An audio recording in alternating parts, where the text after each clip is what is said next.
mga tao, ang advice sa amin ay maging alerto. Kaya hindi naman pareho ito ng bagyo, mayroong abiso. Ang lindol ay tumatama ng walang sapasabi. Kaya ang advice din sa amin na kumare, yung mga bahay na may bitak na o sa pakiwari nila hindi safe na balikan, mas maigi na nasa labas muna sila. From the nation's capital, all sides, all the time, I'm Ed Lingao. And I'm Gretchen Ho. The big story tonight. A magnitude 6 earthquake rocked the province of Masbate earlier today, leaving minor damage and interrupting power supply in several areas. VVOX warns residents of aftershocks in the coming days. Jem Avancenia with the big story. The staff of an electronics store in Ticao Island in Masbate wasted no time in brushing off after a magnitude 6 quake struck the area. The earthquake hit early Thursday morning, leaving some houses damaged. Like this one in Barangay Daplian in San Fernando. Thankfully, no one in the house got hurt. Kasi malakas talaga. Parang inaalog yung bahay namin tapos maingay yung yero. Akala namin titigil agad.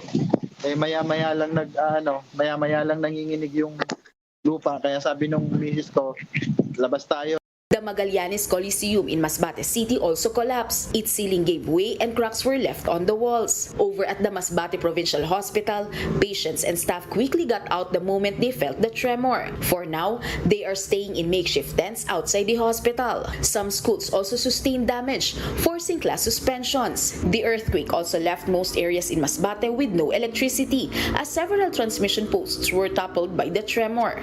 Dahil dun sa earthquake, yung kaninang umaga, nagkaroon ng province-wide na walang kuryente. Except po sa Batuan and Uson. Other municipalities and city po sa Masbate ay wala po ng kuryente. The Masbate Electric Cooperative is now working double time to restore power. VVOX says that the magnitude 6 quake that hit Davao de Oro last February 1 and the recent tremor in Masbate are not connected. There is also no threat of a tsunami, but more aftershocks can be expected. Aftershocks would last for several days to several weeks. So yung advice lang namin sa mga tao, kapag nakikita nila yung bahay nila or yung were physically damaged or there are visible damage on their houses, wag muna sila pumasok kasi there might be a strong aftershock and baka totally masira yung bahay. For News 5, Jem Avancenia, we are One News. With the recent earthquake, questions have been raised on just how ready the government is if a major tremor was to hit the national capital region. And we have with us MMDA Chairman Romando Artes to talk about this. Sir, magandang gabi and welcome to the big story. Magandang gabi, Ed and Miss Gretchen. Good evening. Good evening, sir. Sir, I'm sure you get this all the time, but especially now, exactly where are we as far as preparations are concerned for the big one? There's no enough preparation for the big one, but we're continuously training people to prepare. We are continually enhancing our capabilities by purchasing high-tech equipments. You can see that in the Turkey team that we sent. We have equipments which are at par with the other search and rescue teams from advanced countries. Yes, life locator, victim locator, vibroscope, and all other equipments that we brought to Turkey. It's just that we have to purchase more because we want to have the 4 quadrants equipped with this set of equipments. And we are currently training responders. But now we want to establish a disaster preparedness training center so that we can train trainers so that the knowledge and technical expertise can be cascaded as quickly as possible to as many people as possible. Hey, sir, we know our armed forces are training for this. You're also preparing your forces. But is there an interagency contingency plan? And where is the MMDA in all of this? What's your role going to be? First of all, we are continuously communicating with OCD under USEC Ariel Nepomuceno, as well as the ILG under Secretary Benhur Abalos. In fact, this training center that we will be establishing is in coordination or in collaboration with the ILG, so that it can be cascaded not just in NCR but also in the whole country. We'll be training trainers, and we likewise pitch this concept with SND Galvez, and they are all supportive of this. We will have an interagency collaboration insofar as disaster training is concerned. Sir, we've talked about yung West Valley Fault several times already, and it runs through several cities and the town in Metro Manila, and it runs through Marikina, Libis, C5, and all that. I'm wondering lang, are there any regulations as far as allowing or disallowing certain structures being built on the mismong fault line? Kasi, if you look at the West Valley Fault, may nakatayo na dun eh. I think the West Valley Fault per se, wala pong nakatayo. But there are distances required na Yes, sir. hindi dapat doon sa mismong taas ng West Valley Fault. Pero meron naman po tayong requirement under the National Building Code na any structure po na itatayo dito sa ating bansa must withstand 8.4 magnitude earthquake. So, iyan naman po ay sinusunod ng lahat ng LGUs bago mag-issue ng building permit. You mean, sir, if we overlay the West Valley Fault over a map of Metro Manila, dun sa mismong fault line, wala talagang structures na katayo at all? Hindi ko po masabi for certain dahil nung na-determine po yata yung West Valley Fault, meron ng ibang mga Yes, sir. structures na existing. Okay, sir, sakasakali po mangyaring the big one, maaari niyo po ba kami mabigyan ng ideya kung ano pong gagawin ng MMDA? Doon nga po are you gonna be in charge of the rescue and relief operations? Meron po ba tayong evacuation area, or is there a command base outside? Meron po bang mga ganong usapan? Meron po. In fact, lagi po tayo nagsasanay dyan under the shake drill. Meron po tayong 4 na quadrants dito po doon sa ating Operation Yakal na ating pinatutupad. Nag-determine po tayo ng mga open spaces kung saan pwedeng pumunta yung ating mga kababayan kung sakaling po magkaroon ng earthquake. At ito po mga na-identify natin na itong lugar ay safe po na puntahan ng mga tao para hindi po sila mabagsakan ng anumang gusali na posibleng gumuho. Sir, last na sir, balikan ko yung West Valley Fault, sir. Just so people also know, kasi they can download the map from the FIVOX website, so they can know where it is and where they are situated as far as that is concerned. As far as the rules are concerned, sir, gaano kalayo dapat lamang pinapayagan mag-build ng structures from the fault line itself? And may sasabi ko kanina kasi na may certain distance dapat yan eh. How far away from the fault line lamang ang pwede mga buildings? Hindi ko po masabi yung certain distance, pero meron pong required yan na distance from the valley fault na pwede lang magtayo doon. Pero yung sa ibabaw po mismo, I understand it's a no-build zone po. Okay, sir, regarding your disaster preparedness training center, is this also open for civilians, or are you just training the trainers? And what is your estimated number of people who are going to go through this program? Per batch will accommodate 50 person per batch. We will train first the disaster officers of each city in Metro Manila. Then eventually papayagan po natin mag-train yung iba pa. It will be a trainer's training so that when they go to their respective municipality or city, they can train yung mga responders na po. Okay, maraming salamat for joining us tonight, sir. MMDA Chairman Romando Artes. Over in Turkey, the government is facing a separate problem of where to house thousands of survivors that have been displaced by the magnitude 7.8 earthquake. Many of those who are left homeless are staying in temporary shelters. Hundreds of Turkish residents are also leaving Hatay, which is one of the worst hit areas in Turkey. Rescue workers are still racing against time to find survivors, but there is little hope of finding more. Many of the volunteers, including the contingent from the Philippines, are only able to recover bodies. The Philippine team was able to retrieve 4 bodies so far. Back here in the country, the remains of OFW Wilma Tezcan are now with her family. She's expected to be laid to rest this weekend. The Foreign Affairs Department has extended financial aid and other assistance to the family. Repatriation assistance is also available to other OFWs in Turkey that are also wishing to go home. Nandiyan pa yung ating embahada sa Ankara, sa Turkiya, na tumutulong sa ating mga kababayan na tumakas from the earthquake, dinala sa Ankara. Ngayon kung saan sila nasa shelter, no? At kung sino mga gustong ma-repatriate, inaayos din yung papeles, no? May konting mga gustong umuwi rin.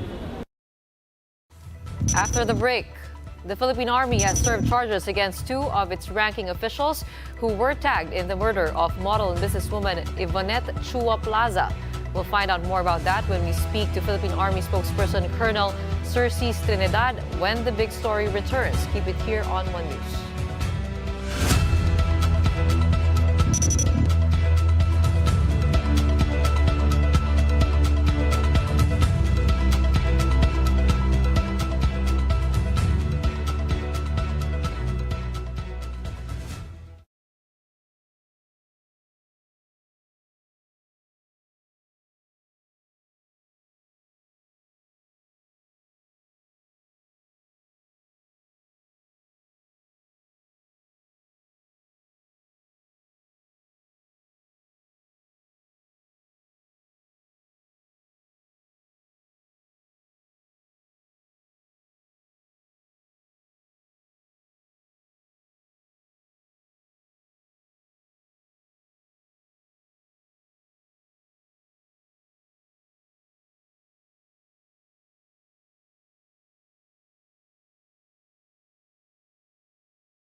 You're watching The Big Story here on One News.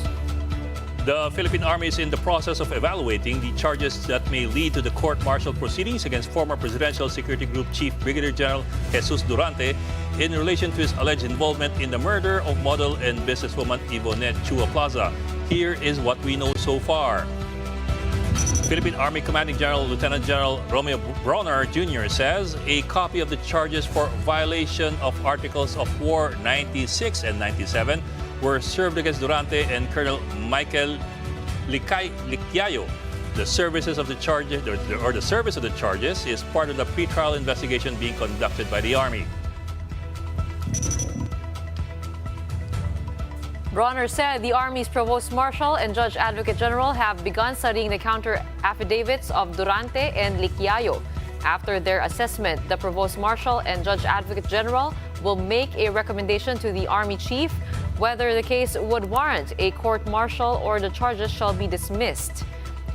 Durante was tagged as the mastermind in the killing of his rumored lover, Yvonette Chua Plaza, last December 28. Plaza was shot dead by motorcycle-riding gunmen in front of her house at Green Meadow subdivision in Davao City. Licyayo, meanwhile, was named as one of the respondents in the case. Both Durante and Licyayo were placed under the custody of the Army headquarters at Fort Bonifacio in Taguig. Let's discuss the charges further with Philippine Army spokesman Colonel Xerxes Trinidad. He's joining us live via Zoom. Sir, magandang gabi and welcome to the big story. Yes, sir. Sir Ed, magandang gabi po at magandang gabi po sa ating lahat. Thank you, sir, for joining us tonight. Sir, konti paliwanag po Hello, muna sir. siguro kung ano tong Articles of War 96 and 97. Hello? Yes, sir. Sir, can you hear us? Sir, Hello, can sir. you hear us? Sir Ed? Yes, sir. Can you hear us, sir? Can you hear us?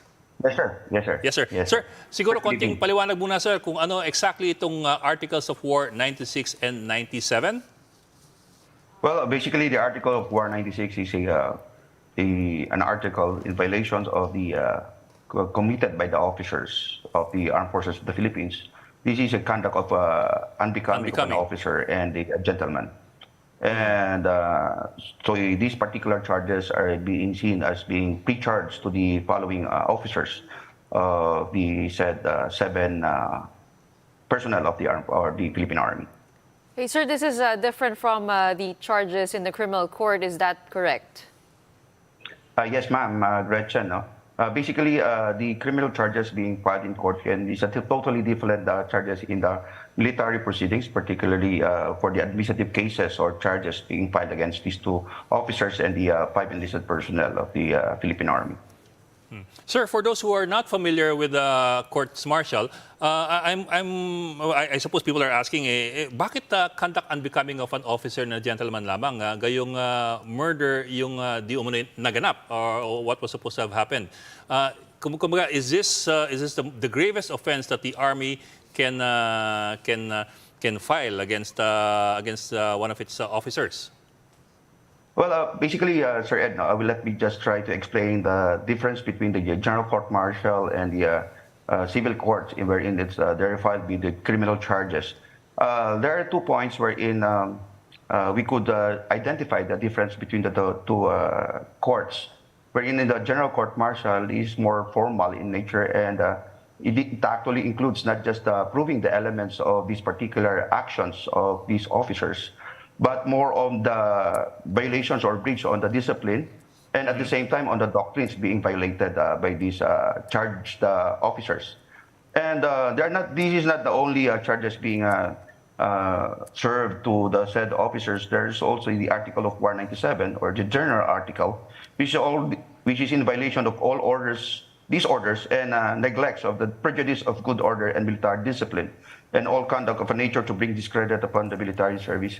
These are particular charges, 96 and 97, has on particular details on which they were served, and they have answered these particular in their affidavits or counter affidavits already. And again, another difference for the General Court Martial and with the civil courts is that the civil courts will have to conduct its preliminary investigation prior to the filing of the formal charges into the courts. Well, in the General Court Martial, we have to at least serve the particular charges or pre-charges to these individuals prior for the conduct of investigation. And right now, the Army Provost Marshal is already finishing up its particular investigation, the thorough and impartial investigation, which will now be reviewed by the Army Judge Advocate General for this, what we call pre-trial advice to the Commanding General of the Philippine Army, who is an appointing authority for its referral to the General Court Martial. So nakikita natin may konting difference. Mauna muna ang pre-charging sa atin dito. And with the pre-trial review or advice, the Staff Judge Advocate General can add up more administrative charges that can be added to the said charges that was initially issued. Sir, maaari po bang malaman yung exact basis for the violations of Article of War 96 and 97? Well, Ma'am Gretchen, will not be that particularly privy, but this is more related to the said alleged murder case being charged in the criminal court. And all of these are within the breach, which also includes in the breach of discipline among the ranks in the Philippine Army. If they are found guilty, what would happen next?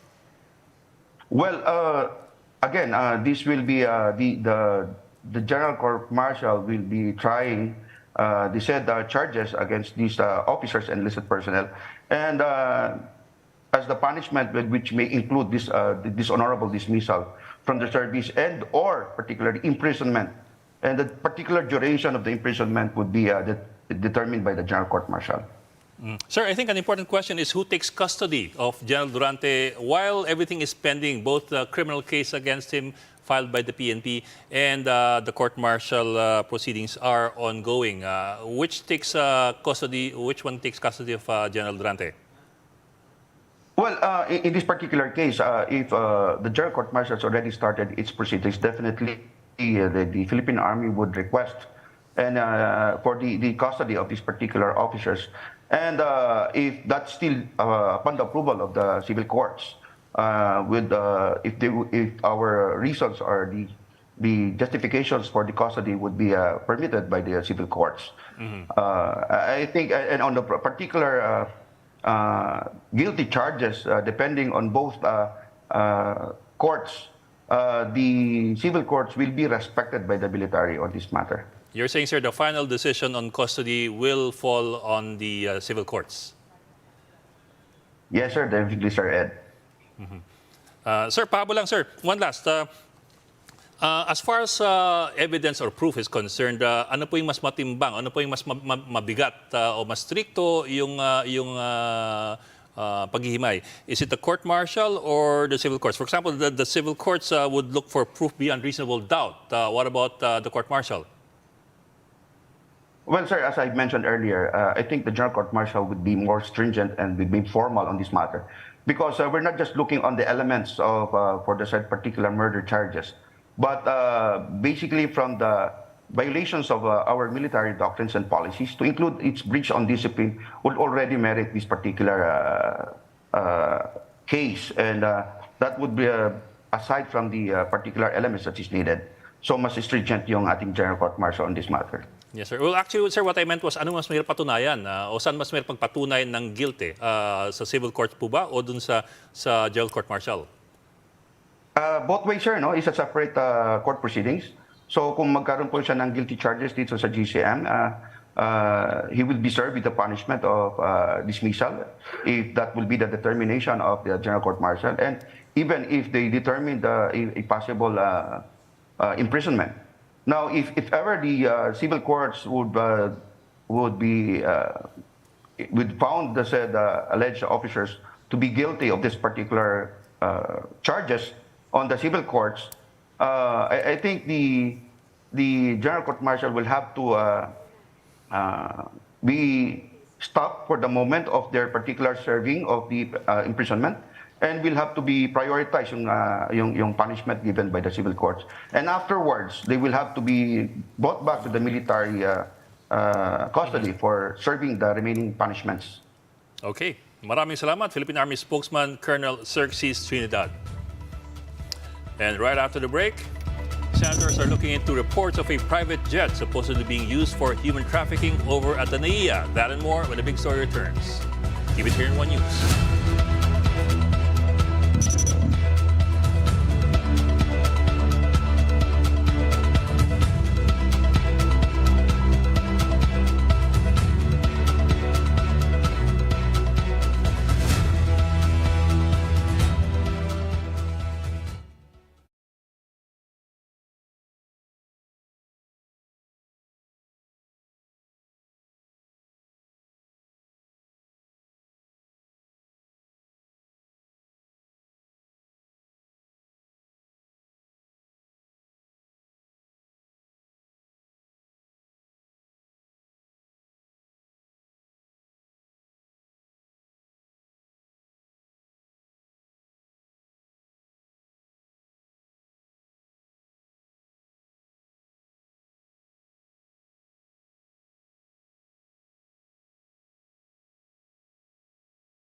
You're still watching the big story here on One News. Senators have called for an in-depth probe into the latest incident at NAIA involving a private aircraft allegedly being used for human trafficking. Marlene Alcaide with the details. The Bureau of Immigration insists that passengers aboard the alleged chartered flight at NAIA involved in human trafficking went through the proper process. According to the Bureau, the records of 10 passengers aboard the alleged chartered flight of Globan Aviation Service Corporation were clean. Sa side ng immigration, we were able to process all their documents naman po. Tiningnan po natin kung sila po ay may derogatory record, kung sila po ay may Interpol hit. At wala naman po so far na nakita. Doon po sa 10 yon, lahat po sila ay dumaan sa immigration formalities and were processed accordingly. On the other hand, according to Manila International Airport Authority, the flight also has clearance from the Civil Aviation Authority of the Philippines, or CAAP. That, however, contradicts the revelations made by Senator Grace Poe in her privileged speech on Wednesday. The anonymous information also noted that only 6 passengers have been declared, but a total of 14 passengers will actually board the aircraft. This was also affirmed by the Philippine Aviation Security Group. Based on the intelligence report, there will be undocumented foreign nationals who will be on that flight. The PNP AVSA group attempted to inspect the said flight, but they were denied entry as the airplane's doors were already closed and it took off. According to officials, the airplane's clearance was not complete. Globan Aviation Service Corporation, the ground handler of the questioned flight, declined to give a statement on the matter. In a recent statement, Senator Poe said that the Senate Blue Ribbon Committee will conduct an investigation regarding the issue. One of those that will likely be summoned is the MIA. Poe also hopes that Globan Aviation will cooperate in the investigation. For News 5, Marlene Alcaide, we are One News. Senator Robin Padilla is calling for the ban of the U.S. film Plane for supposedly putting the Philippines in a bad light. The Hollywood film is about a commercial pilot played by Hollywood star Gerard Butler, whose plane crashes or crash lands in Jolo Sulu, not Jolo Sulu, leading to its passengers getting hostage by rebels. Padilla calls on the MTRCB to ban the public showing of the film, noting that its narration was problematic as it showed Jolo as a rebel-infested island, which the senator noted is no longer the case. He says foreigners should not be making films that paint a bad picture of the country and that this act should be condemned. Senate President Mig Zubiri seconded Padilla's call to denounce the film. The MTRCB has said that it will re-evaluate the film. As a nation, we should also send our regrets that this is not the real situation on the ground. Dito sa kanilang pelikula, sinasabi, ang ating pong otoridad ay naduwag na sa mga rebelde. Hindi na po sila umaaksyon. Hindi po natin ito dapat tanggapin. Hindi po dapat ito pinapalabas sa Pilipinas. Dito po dapat sa ating bansa ipinagbabawal ito at kinokondem po natin ito. Napanood mo yun, di ba? I refuse to, I neither confirm nor deny. Bukod doon kasi, it's a bad movie. The Taosugs were also speaking Tagalog, the wrong language. Yeah, and one of them was speaking Tagalog in a bad way. So, hindi siya Pilipino. Pero may sequel yan, Ship daw. Oh, yung plane. Hindi ko malaman kung joke yun. Totoo eh. Totoo yun. And before we go, sequel pa yun, sa lagay na yun. have all the more reason to head out to Baguio. Its latest attraction, the now blooming Burnham Lake. From being green and murky, the man-made lake has now become clean and blue through the use of biotechnology and substances like algae killers. The Baguio City LGU says the lake's rejuvenation is part of a program that aims to improve the lake's water quality as well as boost tourism in the city of Pines. The local government also assures the public that the biotechnology used is organic. Other water parks in Baguio are also expected to undergo the same transformation. The blooming Burnham Lake has been open to tourists since Valentine's Day. The parks rejuvenation program that we do, just like what we did with Burnham Lake, is really to give a quality park for the local park goers, no? Kasi one factor of determining equality life, no, is an improved environment. And that's the big story tonight. For more updates, follow News 5, The Philippine Star, and Business World Online. You may also log on to onenews.ph for more in-depth analysis. I'm Edwin Gao. The big story is also available via Signal Play app. Make a free account now at signalplay.com and stream One News anytime, anywhere. I'm Gretchen Ho. Stay safe, Philippines. We are One News, all sides, all the time.